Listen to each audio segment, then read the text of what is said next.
because they say that they listen to us, and they, and we believe them, and they say, oh, we're going to get new hostels, we're going to do more houses, and then something else comes up then, and they don't.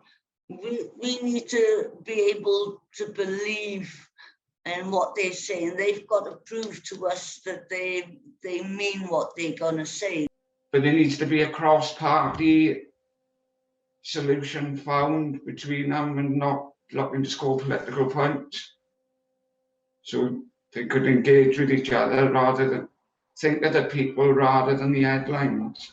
For people that are leaving prison and mental health hospitals and things like that, I mean, they aren't just put in a place where there's no help, none whatsoever. If I could change anything, it'd be to have more support out there for single dads. And it seems to be a crisis out there at the moment in my eyes.